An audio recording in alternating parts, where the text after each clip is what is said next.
Le président des étudiants de l'Académie des Beaux-Arts à s'avancer pour son mot de bienvenue. Je préfère l'appeler en qualité d'autorité morale.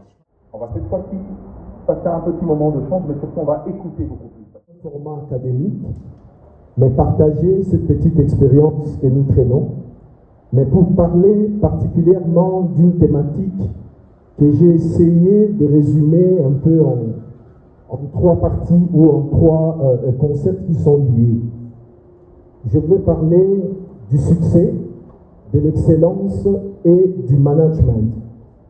Avant d'entrer dans le vif du sujet de ce que je vais aborder et que je vais d'ailleurs aussi développer en 3 points, je me permets de présenter rapidement pour que vous compreniez ce dont nous allons échanger, fruit d'une expérience partagée et d'une expérience personnelle.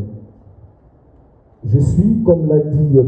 Diana, aujourd'hui ministre provincial du Plan, du Budget, de l'Emploi, de la fonction publique et du tourisme de la ville-province de Kinshasa. Mais bien avant, ça fait une vingtaine d'années de carrière dans le monde d'entreprise comme chef d'entreprise. Je suis promoteur de plusieurs entreprises qui fonctionnent ici en République démocratique du Congo et particulièrement à Kinshasa, plusieurs domaines, et principalement aussi dans les domaines de la communication institutionnelle et événementielle. Et ceux qui connaissent et ceux qui suivent ce que nous faisons de par le passé, ils se souviennent par exemple d'un pays où nous avions piloté la partie événementielle, mais aussi l'arrivée ici au Congo du pape lors de son séjour ici. Donc la République nous a eu à nous confier un certain nombre de projets importants. J'ai évolué dans l'audiovisuel, dans la communication, dans plusieurs secteurs, et c'est cette expérience que je vais partager aujourd'hui avec vous. Je disais, chers étudiants, aujourd'hui nous allons explorer ces 3 thèmes, les succès, l'excellence et le management. Ces 3 éléments sont intimement liés et constituent la base d'un parcours professionnel ou entrepreneurial solide. Le premier point, on va parler du succès comme un objectif, mais pas comme une destination. Le succès n'est pas un point d'arrivée fixe, pas du tout, mais un chemin jalonné d'efforts, de persévérance et d'adaptation. Je réponds, le succès est un chemin jalonné d'efforts, de persévérance, mais aussi d'adaptation. Je suis en train de lire quelques mots pour développer par la suite.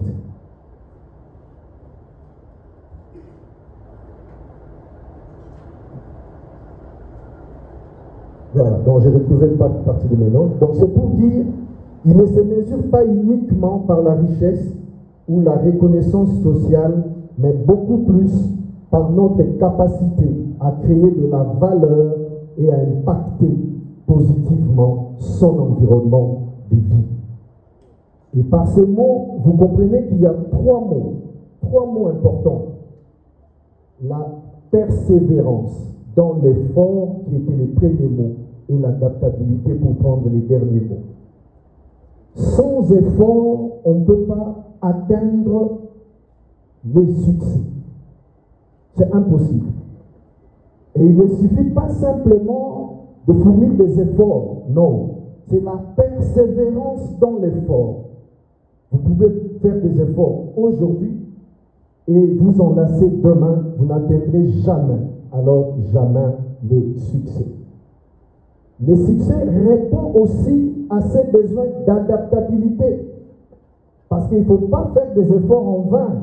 Il faut faire des efforts non seulement acharnés, mais il faut s'adapter à son environnement pour pouvoir prétendre au succès. Aujourd'hui, vous êtes à l'université. Ceux qui ont étudié ici il y a 15 ans, il y a 20 ans, il y a 30 ans, les pratiques liées à l'enseignement ont évolué. Et les techniques qu'ils ont apprises il y a 20 ans ici à l'Académie des Beaux-Arts ne sont plus les mêmes techniques utilisées aujourd'hui. Donc ceux qui sont aujourd'hui dans le... Au fur et à mesure que vous développerez vos processus et que vous prenez planifier vos objectifs les plus importants et vers les objectifs les moins importants. Savoir bien les planifier et chercher à les atteindre. La foule, parce qu'en réalité, quand on parle au studio, on n'a que la caméra devant soi, on n'a pas tous ces yeux qui nous regardent, ce qui nous rend un tout petit peu timide. Donc comprenez, ce moment dans un mois timide, ok? Alors, je vais commencer, donc là, je vais lire le discours, j'aime pas trop lire, mais je vais le faire pour rester dans le contexte. Peut-être que dans les questions-réponses, on pourra aller dans des cas un peu plus précis. On est en 2009. Je suis chroniqueur de musique et je peux l'accompagner. On se rencontre à la gare du Nord, donc je suis avec lui dans le train, mais je vois qu'il est avec un téléphone. Il joue, il rigole. Il joue, il rigole. Bon. Abi, vous voyez Bara, un jour. Vous voyez Bara. Il s'en va, s'il te plaît, mon cher. Là, il a Bara. Abi, comment on a bébé. Bébé, ça veut dire quoi? Après, il dit non, t'inquiète pas. Bientôt, on comprend. Ça, on a eu ça, on a dit ça a une longueur d'avance mon dimanche. Donc, on a dit bébé. Je ne sais pas, il y a 10 ans, 15 ans, il y a BlackBerry Message. C'est comme ça que ça s'appelait. Et c'est comme ça que les premiers messages instantanés ont commencé avec BBM. Donc, je devais avoir le code de votre téléphone. Comme ça, on pouvait échanger les messages. Et comme il fallait, à l'époque où on n'était pas encore, l'intelligence artificielle aujourd'hui est également parmi nous. Elle est réelle et nous devons apprendre à vivre avec. Je vais donc commencer par lire mon discours, celui que j'ai préparé. Donc c'est vraiment un honneur pour moi d'intervenir sur le thème le journalisme à l'ère de l'intelligence artificielle en République démocratique du Congo, défis et opportunités. Il s'agit les 30 avril. Ça ne veut pas dire qu'il faut déposer seulement le 30 avril, mais au plus tard le 30 avril. Là, je parle des grandes et moyennes entreprises, parce que les petites entreprises ont une particularité que nous allons alors, comment est structuré ce système fiscal?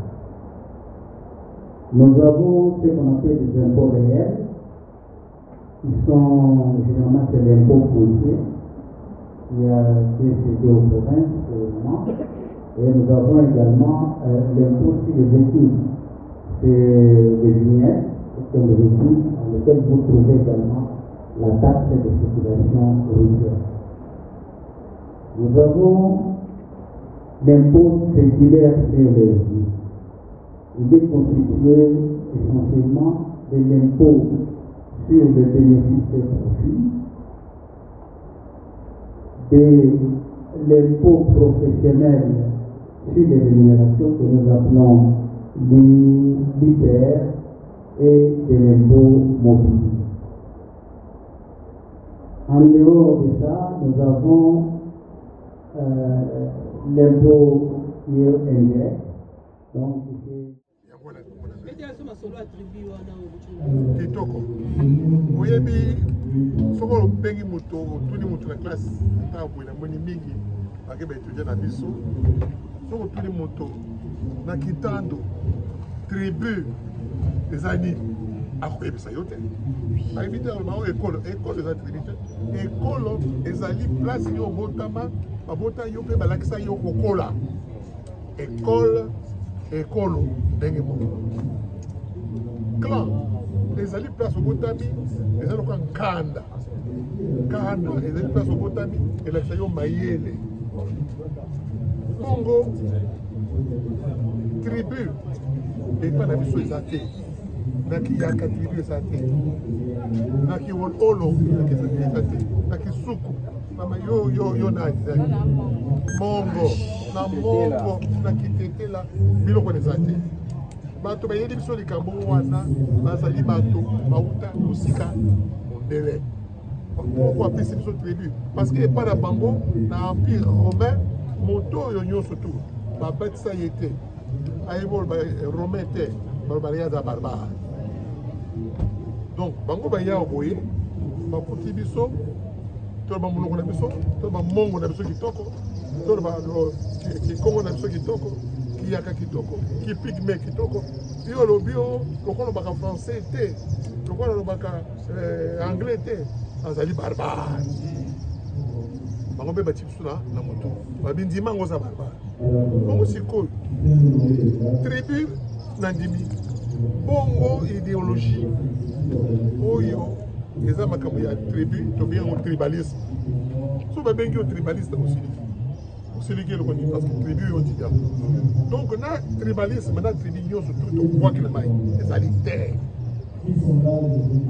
ethnisme ndenge moko ethnique na moko ethnie moko bongo ondimi ethnique bongo ethnisme oboya makambo wana nyonso tu lelo oyo boye moto moko te akoki kokosa bino bilenge kaka biso moto kola bamindele mais tomoni mona clair mais bino bilenge lelo oyo boye moto moko te akosa bino ke tribu ezali na mokolo ethnie eza na mokolo toza na ekolo na ngai mongo ekolo na ngai moluba na mongo soki otie bango moko oyekoli bango bien okuta baka ndenge moko mokongo ko tozoloba te mokongo ntango loba mama azala te na lingala olobi na ciluba mamokende koko to na ciluba mokende kikongo mama kende koko bongo wapi tribu wapi ethnie nde mopaya ye ayekoli bino amoni na se ya bele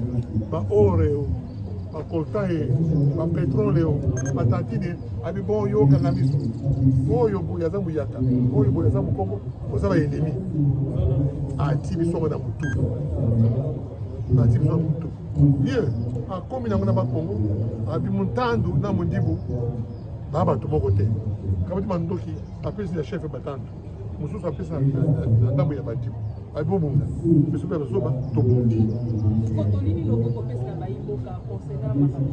oyo nalobi nyonso wana eza lokola toli eza wana eza nini toli ezali bandeko bakosa bino te ke bondele akoya oboye mpona kopesa yo toli mpo bokoza mboka aza te yo mama na ngai yo papa na ngai yo ndeko na ngai kaka yo nde oloba linga moninga na yo mpona mboka ekenda toli yango wana mboka moko batata moko oyo alobaki yango président mobutu kasi oyo elelo ekomi change po epoka ozomona mabele na biso ezokobundisa bazobundisa yango mpona toza riche petro eza bebo coltan eza bebo omoni oyo bio akomi nord kivu sud kasai kaka mondele muzalobi te mama obala oyo boye babi ekolo na yeni ekolo na yeni de tous les problèmes que la jeunesse peut avoir et quelles sont les pistes de solution. Et voilà, on a parlé des axes stratégiques du LCE qui sont dans l'éducation, l'entrepreneuriat, sport, culture, art. Et c'est important de pouvoir véhiculer une émotion positive, une énergie positive à la jeunesse qui a besoin de ça. C'est une jeunesse, moi je crois fermement à la jeunesse congolaise. Je pense même que c'est la matière première la plus importante de notre pays, cette jeunesse. Aussi beau et belle que vous êtes, vraiment je vous aime la RDC. C'est comme ça que quand on nous appelle à des événements comme ça, on est toujours présent, on répond toujours présent. Donc voilà, il était vraiment question d'échanger avec la jeunesse et nous sommes contents de voir que cette jeunesse n'est pas que dans le divertissement, mais cette jeunesse a le souci aujourd'hui de voir le pays se développer. Mais pour résumer, nous on a 4 axes dans lesquels on va vraiment évoluer. L'éducation, parce qu'il faut d'abord que les gens s'éduquent, il faut que les gens puissent avoir les connaissances. Donc tu as l'éducation, vous avez l'entrepreneuriat, parce qu'il y a pas mal de jeunes qui veulent entreprendre dans ce si grand et beau pays. Et vous avez les sportifs aussi dans le sport. On peut aussi entreprendre dans le sport, mais c'est un domaine qui permet aussi aux Congolais de mieux vendre le pays, parce qu'il y a vraiment des talents dans tous les sens. Et puis culture et art, ici nous sommes dans le sanctuaire même de la culture et de l'art de la République démocratique du Congo. Donc à partir de ces 4 axes stratégiques, qu'on peut vraiment huiler la stratégie générale, il y a moyen d'entrer vraiment en détail dans la sensibilisation, de voir comment les jeunes peuvent devenir des entrepreneurs, comment on peut favoriser les sportifs, les artistes. C'est vraiment quelque chose de tellement vaste que la jeunesse congolaise est très riche et nous avons toutes les stratégies, et même comment utiliser ces stratégies au niveau de l'armée, au niveau de la stratégie militaire, voir comment on peut utiliser la jeunesse congolaise. On est incroyable. Je ne comprends pas pourquoi jusqu'à présent on demande de l'aide à l'extérieur, alors que nous-mêmes ici on est incroyable, mais qu'on ne veut pas forcément s'occuper de nous comme il faut. Alors aujourd'hui, en tant que la voix des sans-voix, nous parlons, et quand je parle, c'est toujours au nom de la jeunesse congolaise, et que si les jeunes ont d'autres idées, ont des meilleures idées pour qu'on puisse toujours mettre en avant, je suis complètement disposé à écouter les jeunes et à mettre leurs idées vraiment. Brassard le dit, là je suis mis en rouge.